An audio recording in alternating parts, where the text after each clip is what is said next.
Hey everyone, welcome to another edition of the High Performance Health Podcast. I'm with Colin, David, and Pav today. No Andrew, he's out traveling.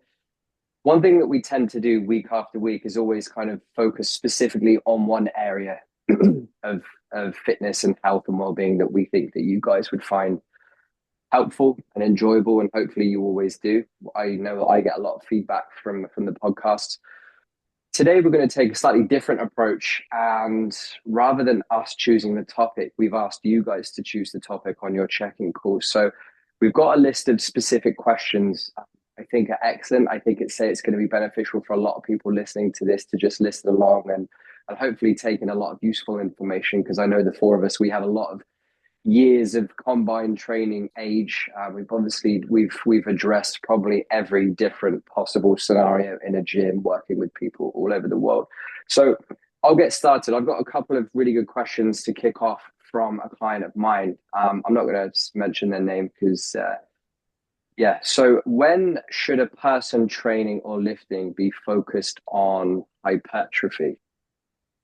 So something that I'd like to jump in on this. I think the importance of talking about hypertrophy is understanding what it actually means. Hypertrophy refers to increasing the physical size of your muscles, right, and their cells, versus strength, which refers to obviously increasing the amount of external force that your muscles can actually move. So whether we're training for hypertrophy, whether we're training for strength, whether we're training for endurance, each one of these is going to require a different set type, a different weight load, a different rest period. Um, David, I'll jump in with you. What are your thoughts with regards to sort of somebody who's starting out in the gym and looking to build some muscle? What I advice think would the you? first thing, and it's a big misconception a lot of people don't realize, is that to build muscle mass, you do need to be in an energy surplus. You need to be able to lay the foundation of muscle. You can't lose loads of weight and then put on loads of muscle at the same time. And a lot of people seem to think they can do that. And we get that regularly, even in the program. What is your main goal? Oh, it's to lose muscle, to lose weight, and to put loads of muscle on.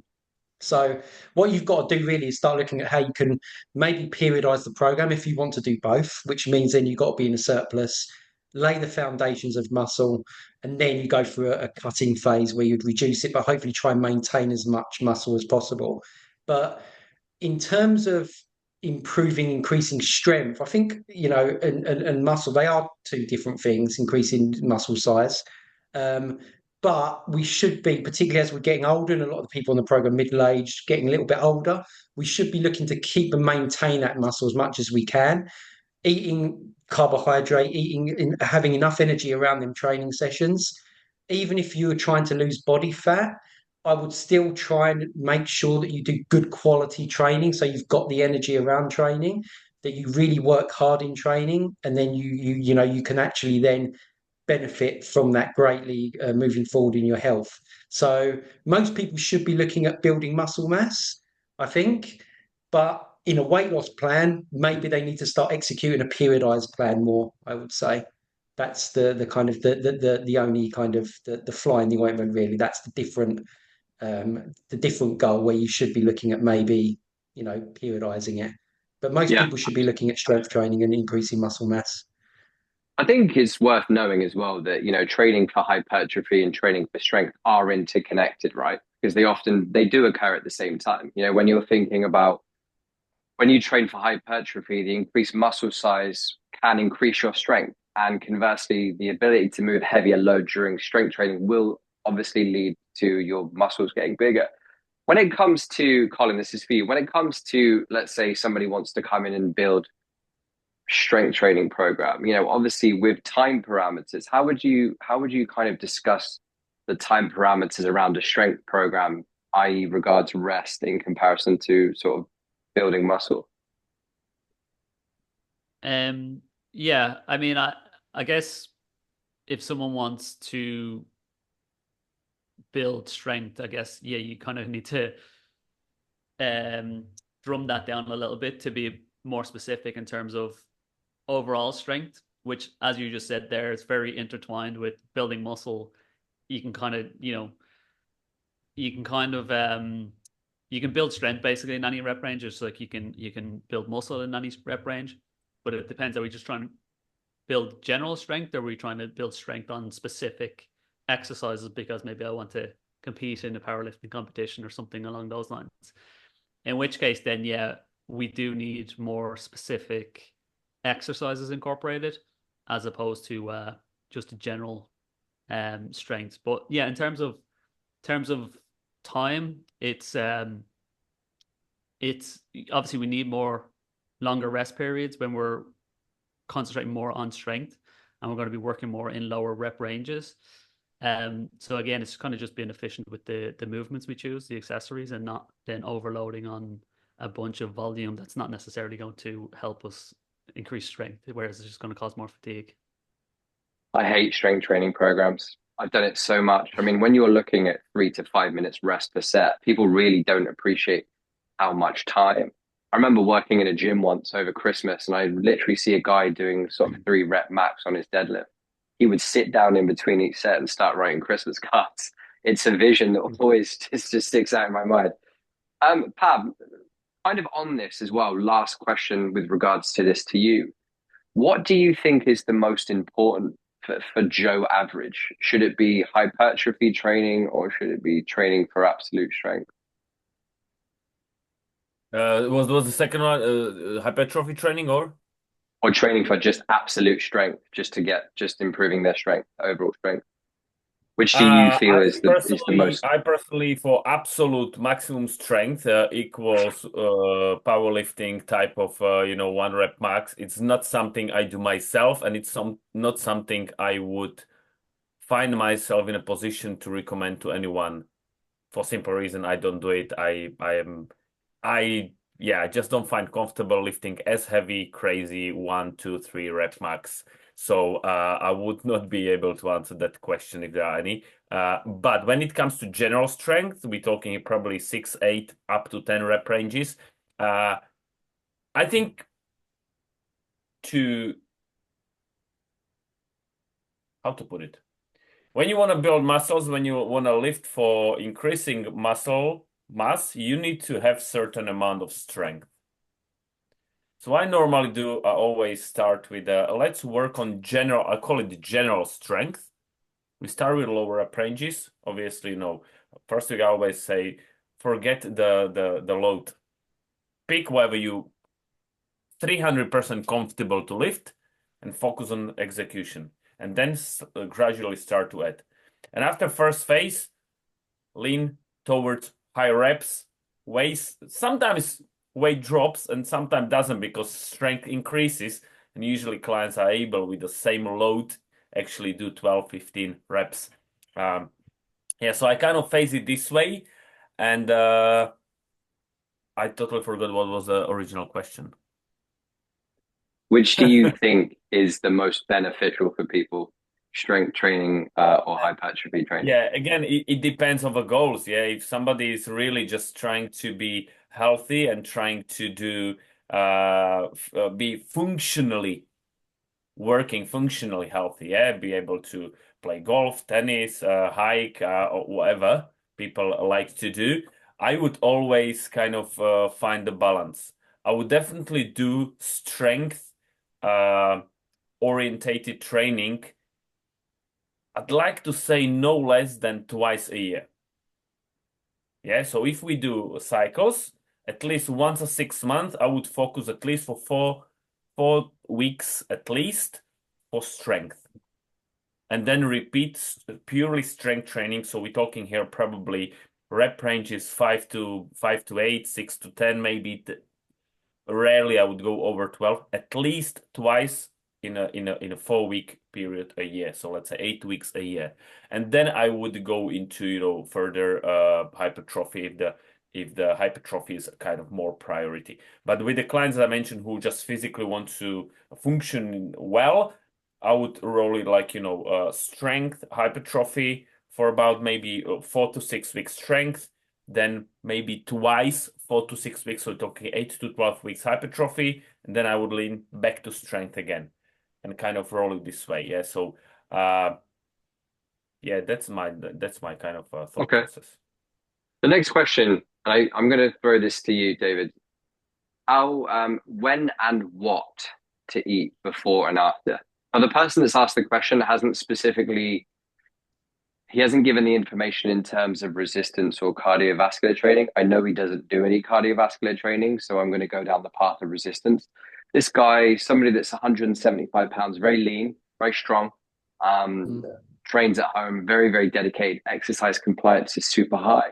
The one thing that this person struggled with when they came into the program was actually gaining weight. They came in very light. I think it was down around the sort of the mid 150s. I want to gain muscle. I want to build muscle. So like you mentioned earlier, we had to make sure he was in a calorie surplus.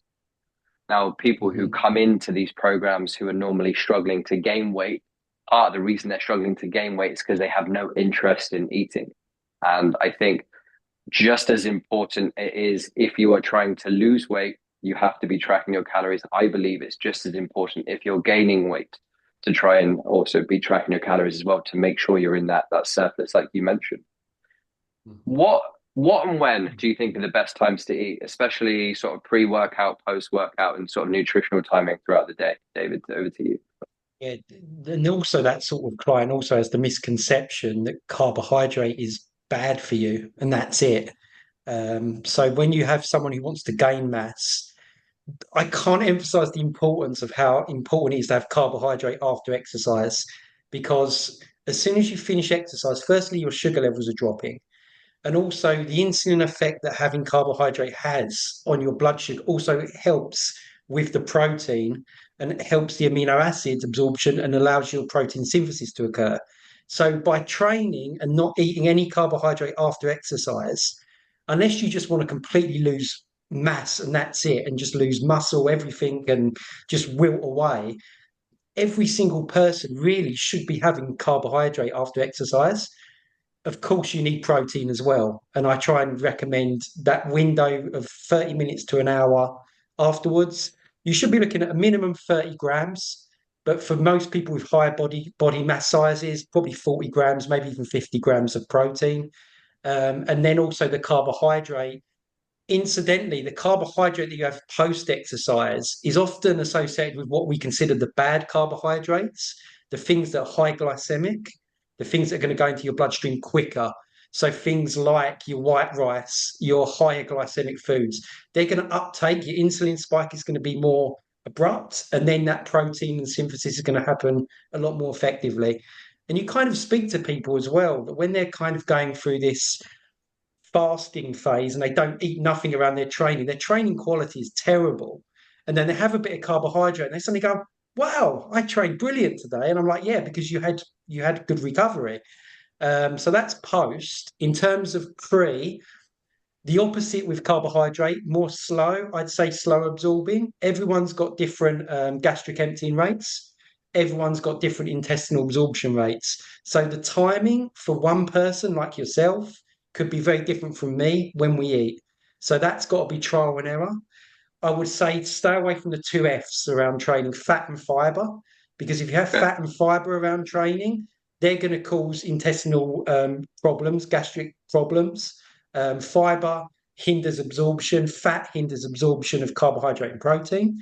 You do need some, obviously, endurance training. You do need more carbohydrate, but for some people, they can do good quality strength training, offer very little carbs before.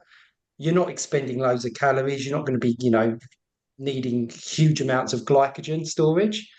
So yeah, I think protein throughout the day, but definitely carbohydrate and protein after exercise. That would be what I would suggest for someone who wants to particularly gain muscle mass and do strength training. So I just want to double back on something you mentioned, protein synthesis there. Just for people who are listening that don't know what that is, can you simplify that down? Basically, when you train, you break muscle tissue. Yeah. It's the recovery process by which you're rebuilding muscle tissue is where you're going to adapt the best. So if your adaptation is really poor, you may break down tissue and you just build back up what you've lost, or even worse, you don't build back what you've lost.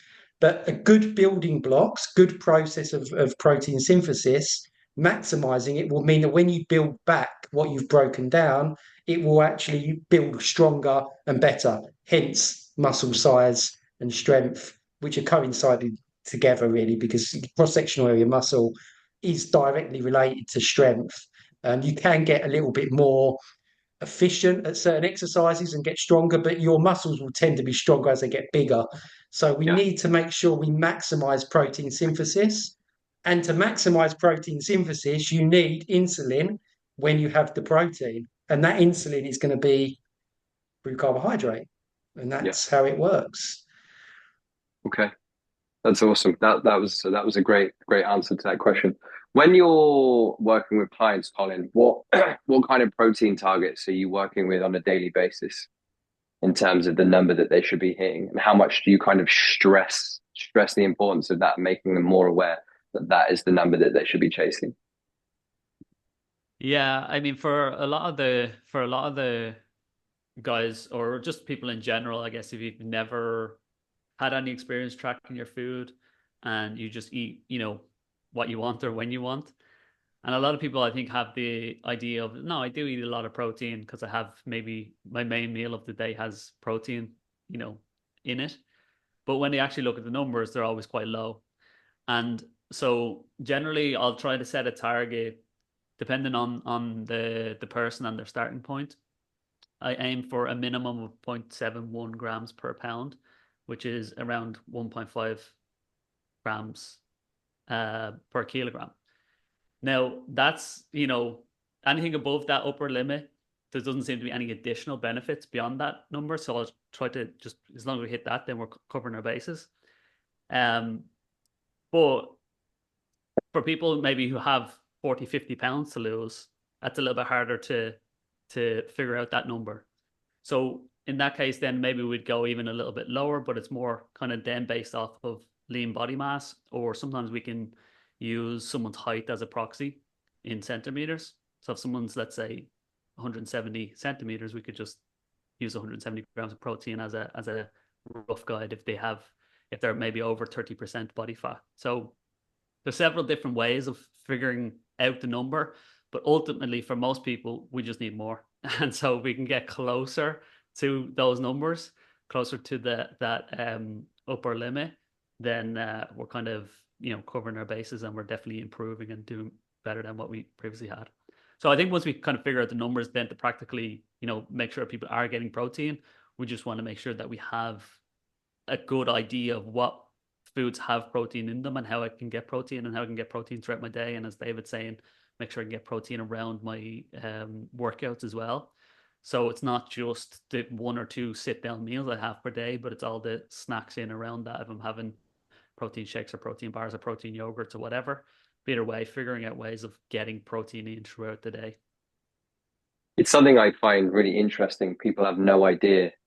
And you're right. If you aren't tracking it, if you aren't aware, sitting down for a piece of 6-ounce fish in the evening, that's going to get you absolutely nowhere near that target. But I think if you can wake up in the morning and have like a bowl of oatmeal and a protein shake, let's say that's 25 grams. If you then maybe have 3 eggs at lunch, that could be another 20, 25 grams. If you then go out and have a 6 to 8 ounce piece of chicken in the evening, that's like 60, 65 grams. For me, at the end of my day, I always have 3 tablespoons of 0% fat, the Faye Greek yogurt with a scoop of protein powder in. That's another 45, 50 grams. It's very easy to get to around 150 grams a day. And I've not even had to sort of sit down and think about it. But that's really where preparation comes in as well, isn't it? That's great, guys. Pav, I'm going to move on to the next question. The feet, how to get the most out of the movements that we're training? What should you be looking for? What should you be feeling for? If you were coaching somebody one-to-one in a room with them, what are you getting them to feel? What are you getting them to think about whilst they're doing their exercises? Let's pretend we are looking here to build some muscles, ideally, or no, the other way around. Lose the fat, ideally build some muscles. I know that I think David said you can do one or the other. That actually, if you situations where you can do simultaneously build some muscle and lose fat, and especially with the people who either never train in their life, so they have very low muscle mass. So they actually can be in caloric deficit and still put some muscle mass on. Well, understand they're not gonna look like Arnold, yeah. But definitely they can build some. Or somebody who didn't work out for a very long time. Let's say there was a gap, months or even years between, working out and they restarting. So in these situations, we can see sometimes, well, and I have clients who are saying like, man, my shoulders are wider. I feel my t-shirts are tighter, but around the core, I'm losing inches. Yeah. So there are situations, and what to look in this kind of training. So when we talk about strength training, and again, I'm kind of counting with the fact that the lifting is done safely and correctly. Execution is number one. Then I would be really looking to getting to failure with every single rep, working sets. Yeah, what's working set? That set where you are already warmed. So sometimes when you have prescribed 2-3 reps, maybe 4, these are working sets. Sorry, reps sets. 3-4 sets as a workout. Yeah, you're doing bench press, you have 3 sets there. I always suggest do 1 or 2 reps as a warm-up. So once you get to those working sets, go to failure. What I mean by that, so select the load. If you have 10 to 12, you should reach point of you should choose the resistance, the lift as heavy, so you literally are able only to complete correct 10, maximum 12 reps. So you are with big compound movements. I always suggest, especially if you have no spotter, no gym buddy, keep 1 in the pocket. Yeah, safety first. So if you're doing what's compound movements, where your lots of muscles are at the same time, stability might be an issue, and it's quite big risk of injury, such things like squats, maybe bench press, and something along these lines. Yeah, if you're going through isolation exercise, biceps curl, I would say go to failure. The worst thing that can happen if you fail with the last rep, you drop dumbbell on the floor. Just make sure you're not gonna hit your feet. Yeah. So really point failing or very close to failure, 0 to 1 reps, to failure. It's, for me, I understand, as a best way to progress and improve. And progress, the second thing, try to push yourself always better and better and better. 1%, sometimes even half rep back on back, training same exercise in a week time, doing half rep or 1 rep extra. It's a progress. Do that consistently for a number of weeks. Soon you increase your weights, you increase your obviously number of sets, reps, etc. So progress, failure, and progress. Look for progress. That would be what I would be. And I think under question what day you should be thinking. Think, am I feeling the muscle I'm supposed to be feeling? Yeah. If you're doing bench press and you don't feel your chest, it means you probably has a bad posture. Maybe you should tuck your shoulders down. Maybe put them slightly, backward. Or maybe you should, when you're doing biceps curls, yeah, and you're swinging and you don't feel your biceps. So when you're doing triceps and all of a sudden you're doing that movement with whole arms and you don't feel pressure on your triceps, so probably technique is not right. So always try to connect your mind with that muscle you're working on. Do I actually feel tension there? Do I feel after, few reps, do I feel a pump there? Yeah, if you go with higher reps, etc. I think the use of internal and external cueing, for me, I find that really, really important. Like if I'm setting somebody up under a squat rack and I want to get them to squat, I don't know what you guys feel about internal versus external cueing. For me, it's kind of more of an external cueing. I want them to think about things that aren't directly related to the body. If I have you under the bar, sorry, we're running out of time. If I have you under the bar and I want you thinking about driving away from the ground, I want you thinking about trying to push the ground in opposite directions. When you're training somebody, Colin, and you're sort of writing the programs, do you ever write notes? This is what I want you thinking. I used to use this. I want you to breathe as if you're trying to blow out candles on a birthday cake. That was one of my favorite cues I always used to use, especially for something like a wood shop. You're trying to get that. Are you a fan of internal, external cueing, or yeah? I am a fan of that. Yeah, I absolutely agree with some exercises. External cues are more effective than other ones. Like Pav saying, when if we were doing bicep curls, I'd be thinking more internal cues of thinking of the bicep squeezing. I don't necessarily write notes because I feel like different people respond differently to different cues. And sometimes I can say something and I understand how that feels and what I mean Yeah. by that, but somebody else's understanding of that will be totally different. So I don't think the same cue always works for me, from my experience. It doesn't always work with the same person. So you got to kind of work with that person, I think, to figure out what cues work for them. But in general, what I try to stress to everyone is that whatever exercise you're doing, that you just always have control of the weight. And we always go to a full stretch and really emphasize that stretch part of the exercise.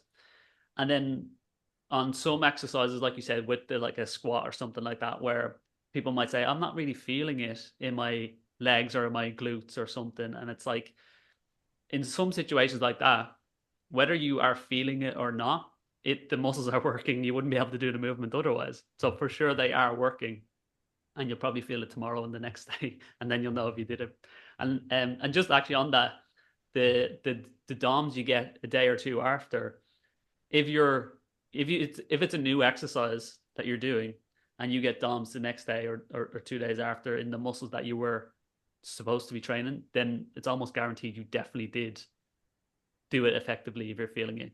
If you never get DOMs, it's a new exercise I've never done before, it's a new movement I've never done before, and I'm not getting DOMs for it, or I'm getting DOMs in it, in my forearms, then there's a good chance, okay, maybe I didn't stimulate the muscles effectively.